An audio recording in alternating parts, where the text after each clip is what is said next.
Selamat pagi anak-anak. Bapak harap pagi ini anak-anak sudah siap untuk mengikuti devosi ya. Sudah cuci tangan, sudah duduk tenang.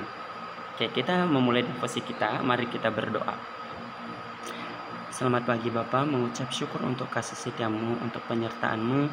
Pagi ini kami bisa menghirup udara segar dan dapat mengikuti devosi. Mari Engkau berkati kami Tuhan, supaya kami mampu mendengarkan devosi dengan baik. Di dalam nama Anakmu Yesus Kristus kami telah berdoa. Amin.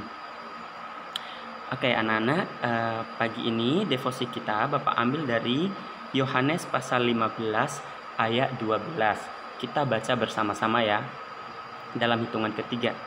1, 2, 3. Inilah perintahku, yaitu supaya kamu saling mengasihi seperti aku telah mengasihi kamu.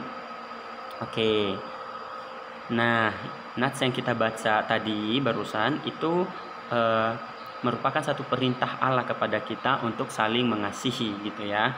Inilah perintahku supaya kamu saling mengasihi. Jadi itu merupakan suatu perintah gitu ya. Nah, ketika Allah memberikan perintah mengasihi, kita harus tahu bahwa Allah tidak sedang menawarkan, kamu kasih ya, boleh nggak kamu mengasihi gitu. Tidak seperti itu. Jadi ketika Allah memberikan perintah, itu adalah memang suatu perintah yang kita wajib untuk menjalankannya gitu ya. Nah, yang harus kita tahu adalah Allah telah terlebih dahulu memberi teladan hidup mengasihi gitu ya. Jadi bukan Allah tidak hanya nyuruh-nyuruh saja nih, kamu ngasih, enggak. Allah sudah memberi teladan hidup terlebih dahulu gitu ya. Buktinya apa? Nih, Allah mengutus anaknya Yesus Kristus ke dunia hingga mati di kayu salib untuk menebus umat pilihannya. Oke ya. Jadi kedatangan dan kematian Yesus di kayu salib itu merupakan bukti nyata kasih Allah kepada manusia. Oke, tidak ada satu manusia pun yang memberikan nyawanya untuk diambil oleh orang lain hanya karena mengasihi sesamanya. Belum, sejauh ini belum ada. Hanya Yesus Kristus yang memberikan nyawanya untuk menebus umat pilihannya, gitu ya. Jadi itu adalah bukti nyata kasih dari Allah. Jadi ketika Allah memberikan perintah kepada kita, bukan saja Allah hanya mau menyuruh-nyuruh, tetapi karena Allah sudah memberikan teladan hidup, gitu ya. Karena Allah itu adalah kasih, itu yang kita kenal sekarang, yang Allah adalah kasih. Karena begitu besar kasih Allah kepada kita, gitu ya. Bapak tekankan lagi, ketika Allah memberi perintah untuk saling mengasihi, ingat itu perintah. Itu perintah Allah, bukan suatu tawaran. Oke ya. Kalau tawaran kan berarti kita bisa tawar-menawar gitu ya, bisa ambil, bisa tidak gitu ya. Nah, ini perintah. Yang namanya perintah berarti kita mempunyai kewajiban untuk menjalankannya. Kemudian mengasihi dengan tulus.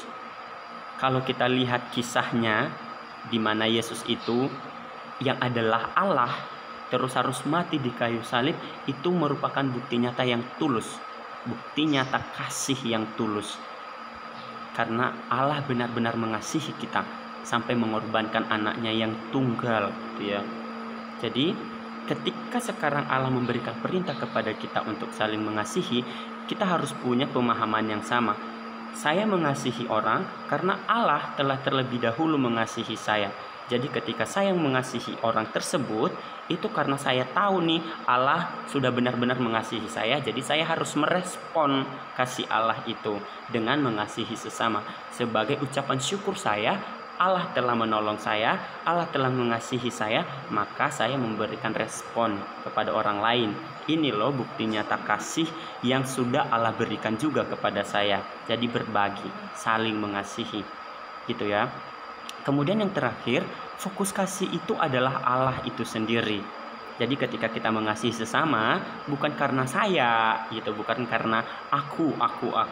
Ibaratnya kita menolong orang karena supaya dipuji, supaya terkenal, supaya dapat imbalan. Nah, itu bukan lagi kasih yang Allah harapkan, gitu ya. Allah mengharapkan ketika kita mengasihi sesama, itu fokusnya adalah Allah, bukan karena aku lagi, gitu ya. Sebagai buktinya tadi, contoh nyatanya ketika Allah mengasihi kita sampai mati di kayu salib, itu bukan supaya Allah itu dipuji-puji. Wah, memang Tuhan Yesus itu begini. Tidak, itu karena memang kasihnya tulus. Jadi kita sekarang ketika mengasihi juga harus dengan tulus dan fokusnya adalah Allah. Ingat, Allah sudah mengasihi kita sampai diberikannya nyawanya, gitu ya, dikorbankannya anaknya Yesus Kristus. Saking dia sangat mengasihi kita, sekarang kita mengasihi orang harusnya bukan karena supaya dapat imbalan, tetapi sebagai ucapan syukur kita. Ingat ya, Allah mengasihi kita, sekarang kita bersyukur kepada Tuhan karena kasihnya. Dengan cara apa? Dengan cara kita terapkan kasih ke sesama gitu. Jadi fokusnya adalah Allah, bukan lagi kita. Ya, itu saja yang bisa Bapak sampaikan devosi kita pagi ini. Bapak harap kita bisa terus semakin serupa dengan Tuhan. Mari kita berdoa. Terima kasih Tuhan untuk kasih setiamu, untuk penyertaan-Mu. Kami telah mendengarkan devosi pagi ini. Mari Engkau berkati Tuhan supaya kami dapat menerapkan hidup kami dengan kasih, supaya kami semakin serupa dengan Engkau. Di dalam nama anak-Mu Yesus Kristus kami telah berdoa. Amin. Oke anak-anak, selamat beraktivitas. Semoga hari ini bisa berjalan dengan baik. God bless you and I love you. Bye-bye.